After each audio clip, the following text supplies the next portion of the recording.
Hey everyone, welcome back to Philosophy versus Science. Here's something that's been messing with my head. What if the reason humans across every culture believe in God isn't because God exists, but because God is hardwired into our unconscious minds? That's what Carl Jung was exploring when he discovered that patients from completely different backgrounds kept having identical religious visions, archetypal symbols, and spiritual experiences. Jung claimed we share a collective unconscious, filled with divine patterns. Today, we're resurrecting the man who said, "I don't believe in God, I know God exists."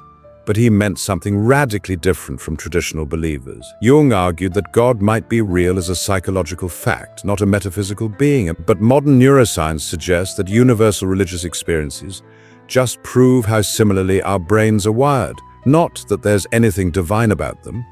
You are the jury. Here's what I need to know. Does the fact that God lives in everyone's unconscious prove God is real? Or does it prove God is just a really persistent brain pattern? Carl, welcome to 2025. I have to be honest, your collective unconscious feels like mystical thinking we've moved beyond. We can now map religious experiences precisely. Temporal lobe epilepsy creates God encounters. Psilocybin triggers mystical unity. Meditation activates the same neural networks across cultures. Your archetypes are just universal patterns because all human brains evolved from the same ancestor. No collective unconscious needed, just shared neural architecture. But you've proven my point beautifully. The fact that such experiences can be triggered reliably suggests they access something real and universal. When different methods, prayer, drugs, meditation, even brain damage, open the same door to transcendent experience, we must ask, what is that door opening to? You map the brain states, but you cannot explain why these particular states feel sacred, meaningful, encounter with the divine. The neurochemistry is the mechanism, not the meaning. The feeling of meaning is just the brain's response to unusual neural states. When normal self-boundaries dissolve, when the default mode network shuts down, people interpret that as mystical, because it's so different from ordinary consciousness. But it's still just brain chemistry. Yet why should brain chemistry produce experiences of the infinite, the eternal, the divine? Evolution should select for survival-relevant experiences, not encounters with God. The very fact that humans consistently experience something beyond material existence suggests this something is psychologically real. And what is psychologically real is the only reality we can ever truly know. But that's circular reasoning. Just because we experience God doesn't mean God exists outside our experience. Schizophrenics experience voices that feel completely real, but that doesn't mean the voices exist. But you're comparing pathological experiences with universal ones. Every culture in history has independently discovered the sacred. This isn't delusion. It's the deepest structure of human consciousness encountering its own ground. When you dismiss these experiences as mere brain states, you're dismissing the very consciousness that makes brain science possible.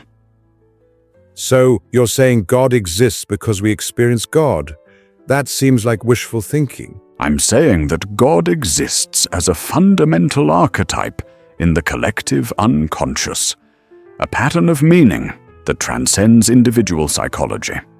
Whether this psychological reality corresponds to metaphysical reality, I cannot say, but I can observe that humans who connect with this archetype live more meaningful, integrated lives.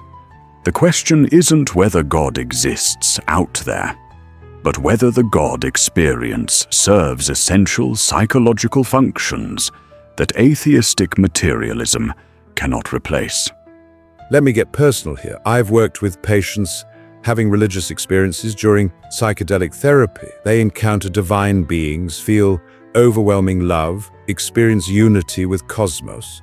But when the drugs wear off, they're still the same people with the same problems. If these are genuine encounters with God, why don't they produce lasting transformation?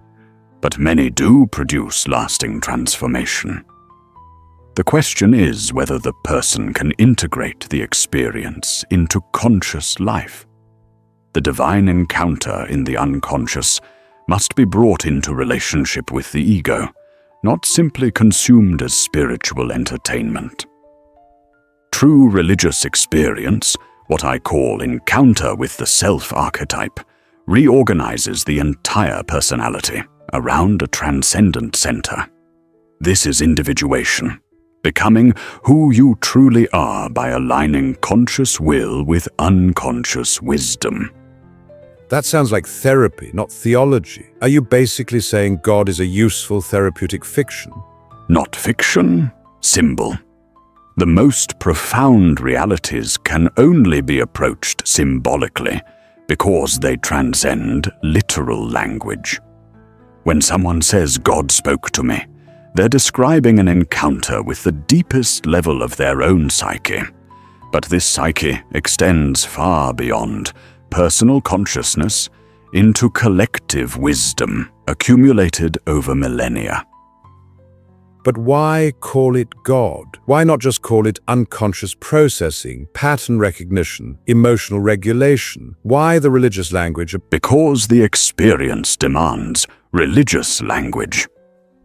When consciousness encounters the self, the archetype of wholeness and meaning, it feels like meeting the divine. This isn't metaphor. It's the most accurate description of what actually happens psychologically. You can call it brain chemistry, but brain chemistry doesn't capture the meaning, the transformation, the sense of coming home to who you truly are. But meaning is subjective. What feels meaningful to you might feel meaningless to me. How do we distinguish genuine spiritual insight from self-deception? By its fruits. True encounter with the divine archetype produces integration, not inflation, humility, not grandiosity, connection with others, not isolation. The person becomes more human, not more special. False spiritual experiences typically involve ego inflation. The person believes they're chosen, enlightened, superior. True spiritual experience involves ego death and rebirth into authentic relationship with the larger patterns of existence. That's actually really practical criteria, but here's what bothers me. People have had these integrative experiences in every religion, including ones with completely contradictory beliefs. If the archetype is universal, why do the interpretations vary so wildly? Because the archetype expresses itself through cultural symbols available to consciousness. The experience of the divine is universal. The language used to describe it reflects local conditions. A Christian encounters Christ. A Buddhist encounters Buddha. But the underlying psychological reality, contact with the self, remains constant. This is why comparative religion reveals such striking similarities beneath surface differences. All authentic spiritual traditions point toward the same archetypal core. Here's something that honestly fascinates me. When we study the brains of long-term meditators, we find structural changes: thicker prefrontal cortex, enlarged insula, more integrated neural networks. It's as if spiritual practice literally rewires the brain for greater awareness and emotional regulation. Are we discovering the neuroscience of your archetypes? Or are contemplative practices just sophisticated forms of mental training? Both. The archetypes express themselves through material processes, including brain structure. But the meaningful patterns transcend their material substrate. When meditation rewires the brain, consciousness is sculpting its own physical foundation according to archetypal templates of wholeness. This is the profound mystery. Mind and matter are not separate substances, but different aspects of a deeper reality that transcends both. But that sounds dangerously close to saying consciousness creates reality. Isn't that the kind of thinking that leads to magical beliefs, conspiracy theories, New Age nonsense? It leads to those distortions when the ego inflates itself and believes it creates reality. But when consciousness recognizes itself as part of a larger pattern, when it encounters the divine archetype with proper humility, it discovers its creative participation in reality without falling into omnipotence fantasies. The danger isn't recognizing consciousness as creative. The danger is the ego claiming to be the sole creator.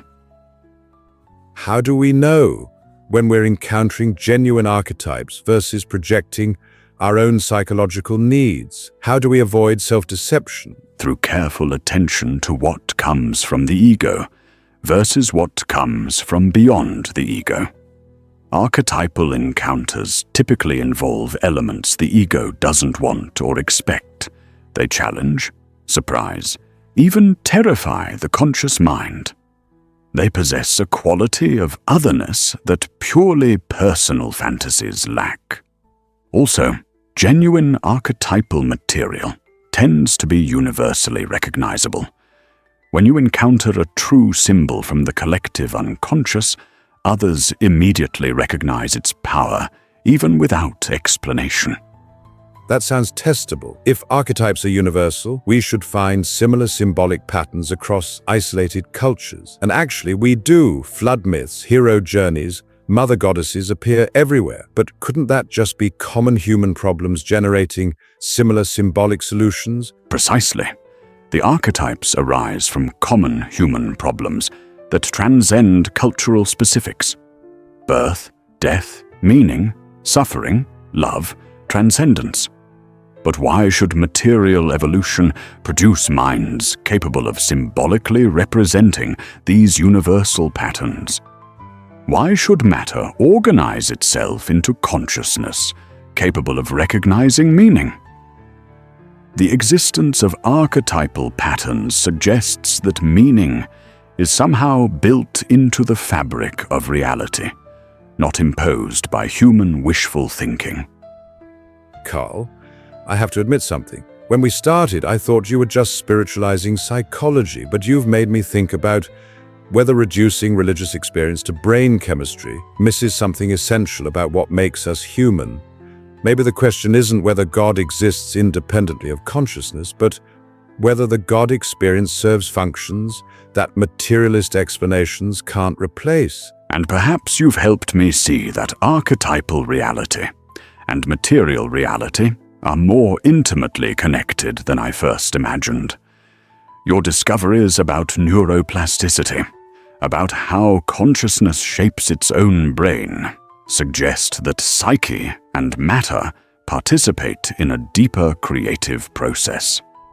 The God who emerges through human consciousness, who becomes real through our psychological development. This God may be more genuinely divine than any external deity we could worship. Think about this honestly. Have you ever had experiences that felt sacred, meaningful, larger than yourself, dreams that seemed to carry messages, coincidences that felt like signs, moments of unity that dissolved your sense of separation? Jung argued that these experiences reveal universal patterns in the collective unconscious, archetypal structures that include the God image as humanity's symbol for ultimate meaning and wholeness. Modern neuroscience can map the brain states accompanying these experiences, but it cannot explain why they feel sacred or why they transform people's lives. Are we discovering that God lives in everyone's unconscious as a fundamental psychological reality? Or are we just finding that human brains evolved to create meaning through religious symbolism? Some of you will trust that future neuroscience will explain away every trace of the sacred. Others will see in the universal God experience evidence for something that transcends individual psychology while working through it. What's your verdict? Does God exist in the collective unconscious, or is the unconscious just where we store our need for God?